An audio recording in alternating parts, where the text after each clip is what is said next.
Individual ambition is inherently incompatible with eternity. What you might not realize is that all too often, people have far more to lose by chasing their dreams. Consider this. No one will lose their life on account of having their vision taken away. Rather, those who have lost their lives are the ones who insisted on pursuing their own aspirations, are they not? Traveler, your existence is unique in my eyes. There seems to be limitless uncertainty in you. To put it another way, you are the furthest thing from eternity. So, I won't insist that you comprehend the meaning of my actions. What matters is that I tread the path of eternity on my people's behalf.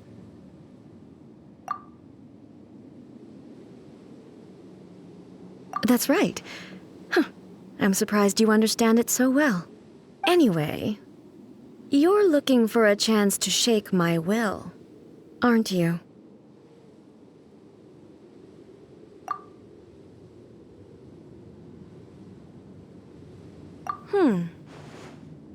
So be it.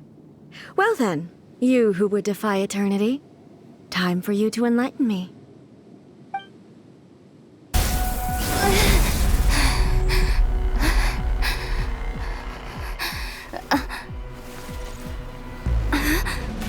Dear me, aren't you cutting it rather close? Miko, this was your doing? Now. Don't forget who taught you how to place your consciousness in objects. Surely you don't think your ambition alone is enough to shake A's will, do you? Though you alone are here, they too have ambitions, which they long since entrusted to you.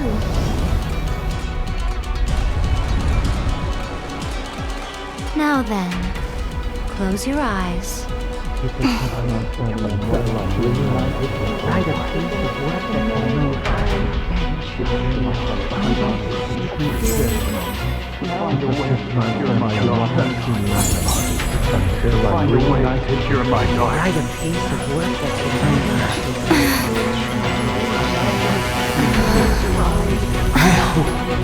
can abolish the Vision Hunt Decree.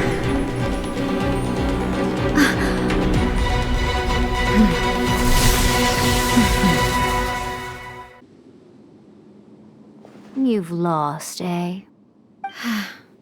Yes, I have. Why can you not trust your people, and in the power of their ambitions? These ambitions have transcended space and time. They are something that no one can snuff out.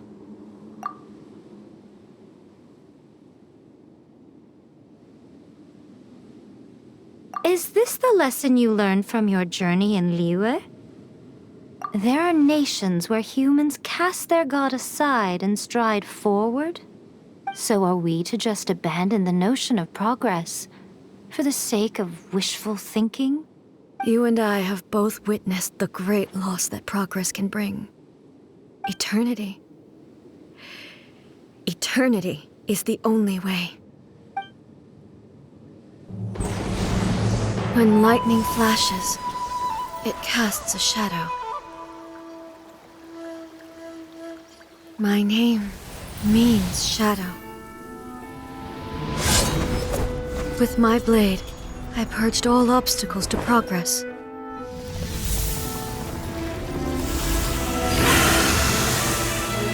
And yet, something was lost with each step forward. In the end, I even lost her. The tales are still retold in the shade of every thunder sakura. But the wounds left on our nation by that terrible loss still ache. Never stop searching, even if only for a brief flash of light. If nothing else, we have the present moment. She said that once. But I've seen a nation stride forward and lose everything to the heavenly principles. Perhaps only if time stands still will the lightning's glow never fade. The present moment is a fragile illusion. Only eternity can bring us closer to the heavenly principles. I am no longer the shadow. Mine is the most supreme and noble form. Let power over the realm be vested within me. In this form shall I honor my subjects' dream, for a land of eternity, unchanging forevermore. The heavenly principles. Irrelevant nonsense as far as I'm concerned. When all's said and done, all you really want is to protect your beloved Inazuma forever and ever. Isn't that right? That would be something of an oversimplification. But is this nation worth existing for eternity? Stripped of ambitions, stripped of the potential for change, it does nothing more than simply exist. It is a hollow shell of a nation. I wonder what loss would it really be to anyone if such a nation were destroyed? Miko, retract your words. Never changing eternity is the promise I made to my people. But what your people need from you is not your promises. They want your attention, your divine gaze. You mean visions? Humans have a lifespan of barely 100 years. They cannot afford to bear any extra losses. But I have experienced it all. That is why I have chosen to guide them along the correct path toward eternity.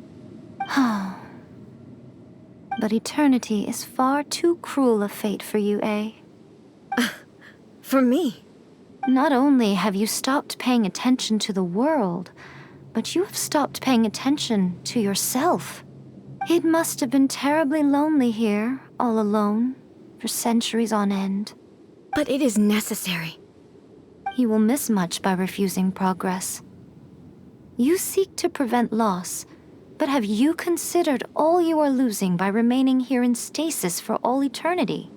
You are obviously lonely, and yet for the sake of eternity you choose to stretch your loneliness out to infinity. Tell me this. Why is the sky here that was once so dark glowing again? Why now? This is your plane of euthymia. It's your inner world. So it can only mean that you are happy to see me again. You have found the loneliness here unbearable for a long time now, haven't you? I have nothing to say to that. But I have so much to say to you. Let me tell you all that has happened over the last few centuries. How long will that take? As a Fox envoy, I have an excellent memory. I recall every detail of the last few centuries with perfect clarity. So it will probably take me another few centuries to relay it to you.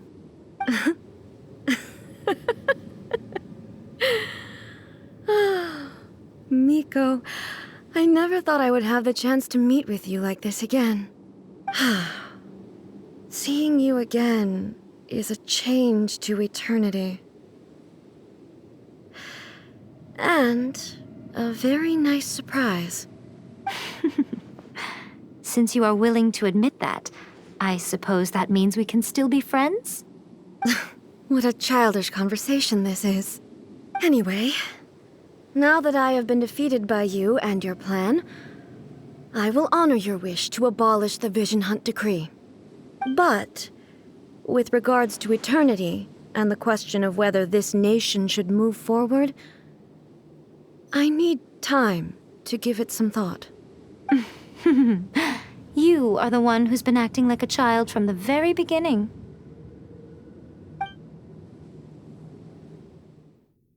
As promised, the Raiden Shogun abolished the Vision Hunt decree.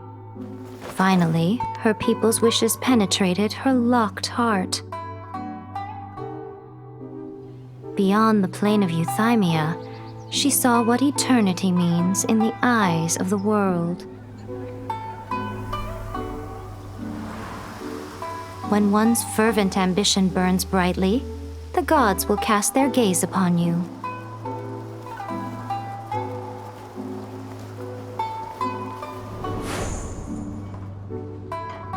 Some ambitions have the power to heal wounds, to bring victory, to inspire hope.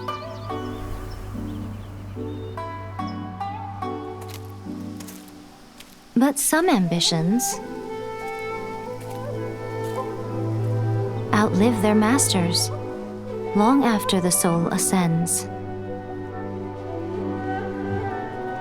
They remain as they were in the beginning.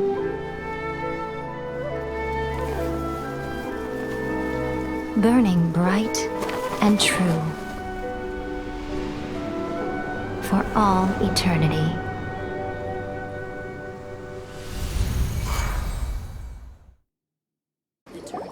Why, hello, if it isn't the triumphant traveler. And why might you be visiting the shrine? A sign of piety, perhaps? You literally told us to come meet you here! I was just joking. I've been waiting for you. Seems like someone's in a pretty good mood. Mm-hmm. Catching up with an old friend I hadn't seen in years was truly delightful. By the way, I heard that you had a duel before the throne, with a Fatui Harbinger no less. Courageous and astute. I must say, I am most impressed.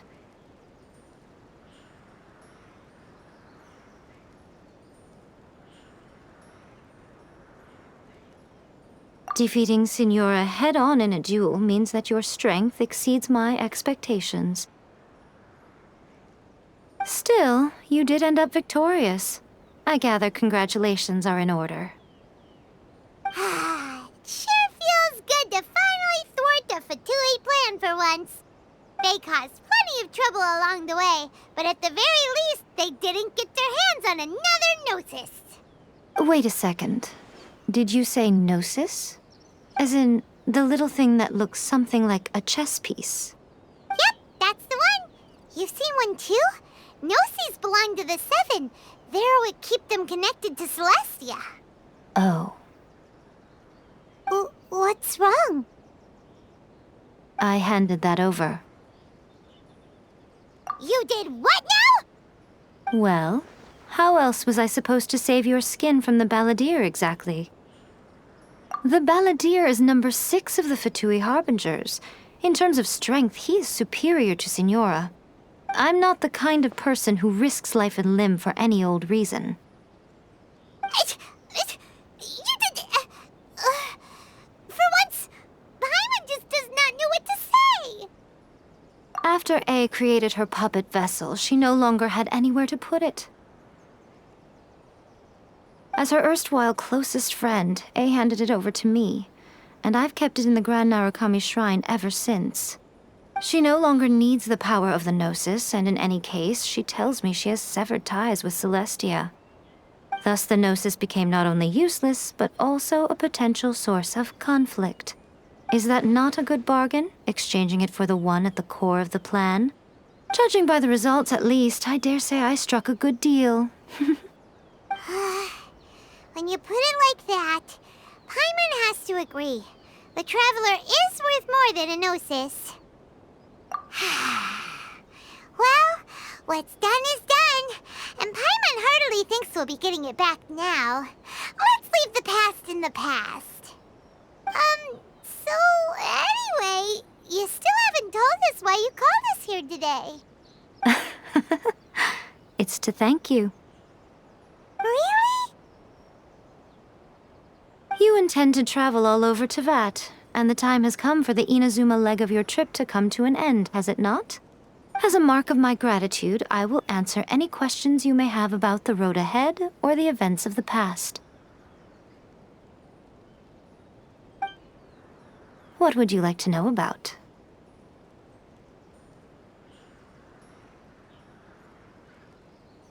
Sorry, I haven't a clue. I'm also unfamiliar with the god you describe. But if you still have doubts about A, I would say they are misplaced. Not only does she not fit your description, but she voluntarily gave up her Gnosis long ago, severing her ties with Celestia in the process. That's good to hear. Otherwise, given that I'm her familiar, it could have made our relationship rather awkward, don't you think? Don't worry, we aren't looking to pick a fight with you. I wish you the best of luck. May you soon discover the truth behind it all. As for your brother's whereabouts, I will use all the resources at my disposal to investigate it, and I will also borrow some of Ayato's people from the Shiumatsuban. I'll let you know if I find out anything. Consider it part of my means of thanking you. That puppet was built with technology that has been lost to time. Perhaps she, as a god, is the only one privy to the knowledge of its origins. Still, there's one other thing on this topic that I suspect you may be curious to know. Before A began modifying her own godly form, she took it upon herself to create a prototype puppet. So, you mean there are 3 Raiden Shoguns? No, the prototype was merely a proof of concept. Its appearance and intellect were not based on A. It was a test. The original plan was for A to simply discard it. But perhaps A thought this to be too cruel, because in the end she chose only to seal the power within it. Later, this puppet wandered Inazuma as an ordinary human male with his own consciousness, until the Fatui took an interest in him. Ugh, not the Fatui. Some eccentric geniuses in the ranks of the Fatui made adjustments to the prototype, not only unsealing his power, but very likely rendering him even more formidable than his original specifications. The object of divine creation is now the one who has taken possession of the Gnosis, and the prototype puppet is now known as the Balladeer. What a crazy story! It is, isn't it? Who can say whether it's coincidence or destiny? I'm surprised an outlander like you is aware that there was once a change of Electro Archon. Few citizens of Inazuma are aware of this. Morat's told us. He said that the Electro Archon Ball has passed away. Yes. The truth of the matter is that there were 2 twin gods, Baal and Beelzebul. Twin gods? They won the Archon War together, and when Baal established the shogunate, Beelzebul became her Kagemusha, or shadow warrior. In other words, she acted as Baal's body double. Beelzebul is A, with whom we are now both acquainted. Baal's name was Makoto. As far as the world was aware, there were not 2, but 1. They complemented each other, and they ruled Inazuma jointly, so there was no need for the public to know the truth. In fact, the name Baal and the title of Raiden Shogun was understood to refer to both of them, right up until... Until what? Makoto died several hundred years ago in a war that I was not personally involved in. Since then, A has assumed the shogunate. Losing her sister must have been super hard on A. That was when A began to change. Makoto was her greatest loss. Paimon feels like she understands A lot better now after finding that out. So what kind of god was Makoto? I didn't spend a great deal of time with her, but my impression was she was a gentle god, who in each moment cherished the beauty of what was before her. Wow! After leaving Inazuma, I think it would be easiest for you to go to Sumeru. Ooh, Sumeru! We've run into loads of scholars from there on our journey so far. Yes, well, Sumeru is the land of the god of wisdom, where the quest for wisdom and knowledge is never-ending. But their obsession gives rise to some truly inexplicable things. For example, in Sumeru, knowledge is holistically managed as a resource. Knowledge is a resource? Yes. I don't know whether it was the sages or Lesser Lord Kusanali who came up with the idea. Lesser Lord Kusanali? That's a cute name. Oh, you haven't heard. Lesser Lord Kusanali is the deity in whom the people of Sumeru place their faith. It's their chosen term of endearment for her. I'm sure you must have some things to discuss with her too. I wish you all the best. Are you sure? Okay then. Oh, Traveler, do you still have the omamori I gave you? Keep it safe. Is that all you intend to do with it? There was me thinking that you might hang it around your neck to show off to the world, telling everyone who inquired that it was given to you by none other than Yae Miko, the wise and beautiful. Who in their right mind would do that? Okay, I'll stop. Now, a question for you. Traveler, what is your ambition? I see. But that is merely a small goal, based on what preoccupies you here and now. Your ambition should be something that transcends the world below and the starry sky above.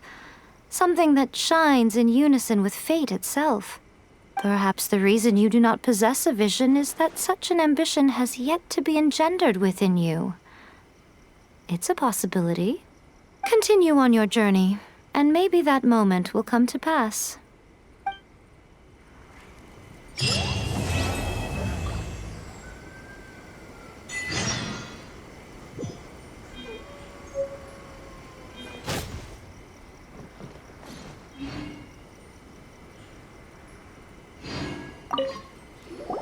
Oh, did that all get a little heavy for you? I think you prefer me when I'm just teasing you, don't you?